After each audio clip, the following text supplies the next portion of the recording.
Junho Verde, viu, gente? Cada mês a gente fala da importância dos cuidados, da prevenção, principalmente, né?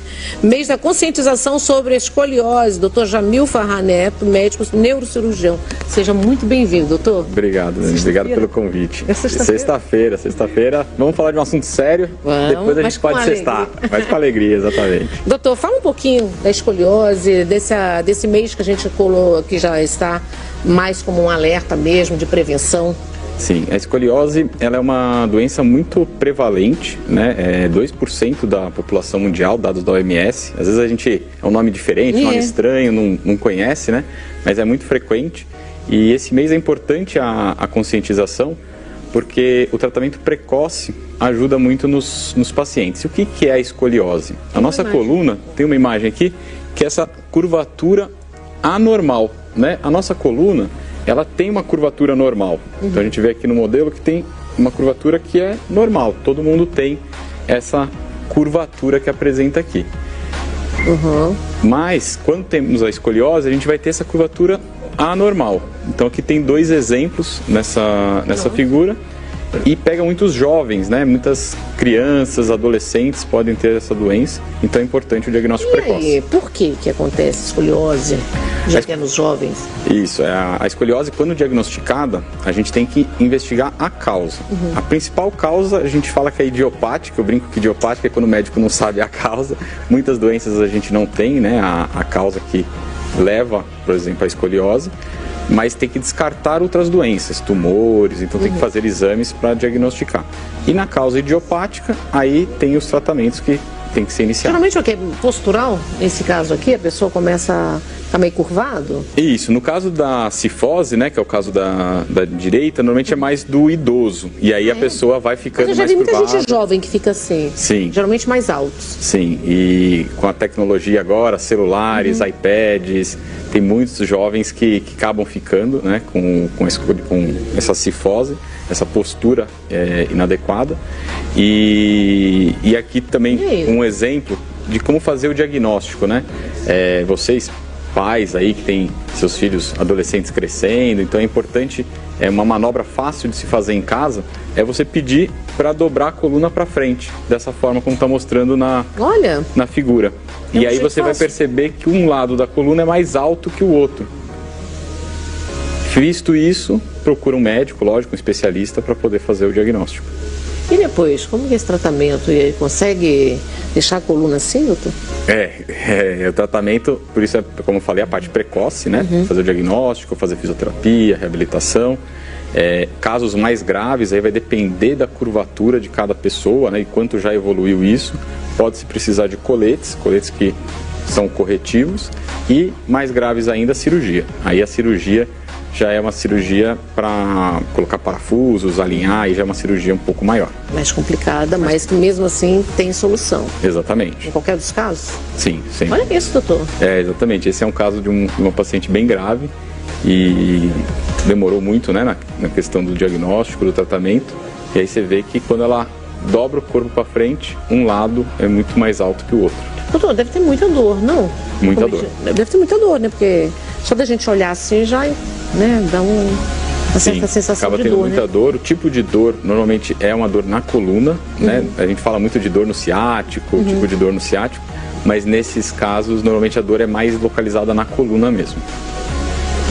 E isso pode ser, tem alguma coisa de genética, hereditário, não tem, postura, excesso de peso na infância com essas mochilas pesadas de escola, alguma coisa pode atrapalhar, complicar? Sim, os casos mais simples são casos que têm essa relação, né? Então, postura, mochila na escola, muito eletrônico, esses são os casos que normalmente são mais simples. Esses casos mais graves, né? com muita curvatura, que acabam precisando de cirurgia, aí são casos que têm mais fatores genéticos mesmo da pessoa. Como que é o tratamento que vai fazendo quando está no início?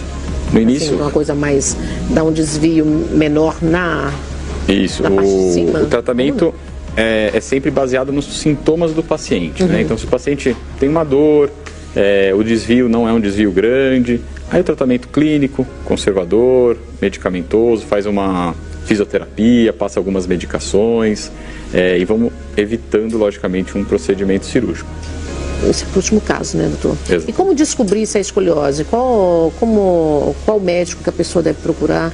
Se sentiu que é coluna, você já deu uma dica poderosa aí, né? Que quando faz a dobra, vê se está reto, se não está. Exatamente. Teve uma suspeita, né, do diagnóstico, vou procurar um especialista em coluna. E aí hoje temos tanto os ortopedistas, especialistas em coluna, ou os neurocirurgiões, como eu, também especialistas em coluna. E também já é especialista na cirurgia também, né? Exatamente, os dois acabam sendo. Você tem ideia quantas cirurgias você já fez, doutor? Nossa, hoje aproximadamente 2.000 cirurgias. 2.000 cirurgias. Gente mais jovem ou pessoa mais de idade também pode ir degradando, piorando a coluna? São os dois picos. Então, o mais jovem, o juvenil, a escoliose idiopática juvenil, é uma época de muita frequência, né? No crescimento, estirão da adolescência, acaba tendo esse diagnóstico. Nossa. E o segundo pico são os idosos, os mais experientes, que vão se encurvando e vão tendo a deformidade. E os jovens, por causa da postura também, isso atrapalha muito? Atrapalha muito. Porque geralmente quando o jovem ele é mais alto, ele tem vergonha, né? Ou fica encolhendo e abaixa. Sim, e na escola, né, às vezes fica estudando muito, usando, de novo, eletrônicos, tudo acaba tendo essa postura, né? Hoje em dia é muito frequente, pós-pandemia, no meu consultório aumentou muito o número de jovens com dor nas costas, dor na coluna cervical, que é essa coluna aqui atrás do pescoço, justamente por essa má postura, essa postura envergada para frente. Procurar ajuda com massagem, com quiropraxia, medicina chinesa, essas coisas alivia, ajuda? Ajuda na analgesia, né? Se a dor ela é persistente, a gente recomenda procurar ajuda médica. Ir direto no médico para ver primeiro o que está causando, né? Exatamente. E a coluna perfeita é essa? Essa é um exemplo de uma coluna que tem todas as curvas, né, como devem ser. Para poder, as curvas da nossa coluna, elas são para amortecer a carga, né, a carga que a gente tem sobre ela. Explica mostrando aí pra gente quais os lugares que são mais atingidos da escoliose. A escoliose ela é mais atingida nessa região torácica. A gente tem, então, normal, uma curva aqui na lombar, que empina um bumbum aqui, né? Aí na torácica a gente tem uma curva para frente, na cervical outra curva para trás. Isso é normal. Mas a escoliose mais frequente, ela vem aqui na região torácica, e a alteração normal, a coluna acaba tendo uma dobra lateral e vai tendo uma dobra para frente. E isso vai jogando os órgãos, né? Que aqui dentro seria a região do abdômen e do tórax. Então vai jogando os órgãos para o lado. Nossa, vai mexendo tudo. Vai mexendo tudo. Vai tudo doendo, então. Pode provocar cólica, sei lá, dores diferentes. Sim, e problema até nos órgãos, né? Na função dos órgãos. Respiração, diminui a capacidade de respiração. Sério, doutor? Nossa, até na respiração. Sim. E uma vez que descoberto, qual o procedimento, qual o passo a passo dos cuidados? Primeiro, principalmente, né? Vamos falar dos jovens e vamos falar depois também dos nossos meninos. Feito o diagnóstico, a avaliação do especialista, a gente sempre faz primeiro uma avaliação dos ângulos, né? Então vamos ver, a gente chama ângulo de Cobb, é um termo técnico, mas é o ângulo que a gente vai medir para ver o quanto é grave essa curvatura. Estando numa fase inicial, precoce, a gente começa com fisioterapia, orientações posturais, tratamento conservador e vai acompanhando a cada 6 meses com exames de imagem que mostra essa parte óssea e vai vendo se esse ângulo está piorando. Se ele está piorando, pode inicialmente ir para um colete. Se continuar piorando, aí a cirurgia em último caso. O que faz piorar, doutor? Por exemplo, se você já tem, né, deve ser um desconforto horrível, o que pode fazer para piorar essa situação? A parte da postura, carga, né, carregar peso de forma inadequada, impacto, né, atividades físicas com muito impacto na coluna, tudo isso acaba piorando. E o fator genético também, que é importante. E aí, o adolescente está na escola, né? Tem as atividades, né? Educação física de escola, essas coisas. Uma vez que ele tem isso, ele tem que pedir o médico um atestado e falar que não pode fazer? Que ele faz atividade, não faz? Tem que ser avaliado cada caso, né? Então, em alguns casos, a gente avalia e orienta exercícios específicos para aquele paciente. Então, por exemplo, não praticar atividades com impacto, atividades que possam prejudicar ali a coluna, né? E dar preferências a uma natação, uma atividade em piscina. E uma vez que faz a cirurgia, como que é a recuperação? e depois a coluna? Hoje em dia, diminuindo a invasibilidade das cirurgias, né? É cada vez mais minimamente invasivo, né? O tema minimamente invasivo é muito frequente hoje, né? A gente fala muito sobre isso, tá na internet e tudo.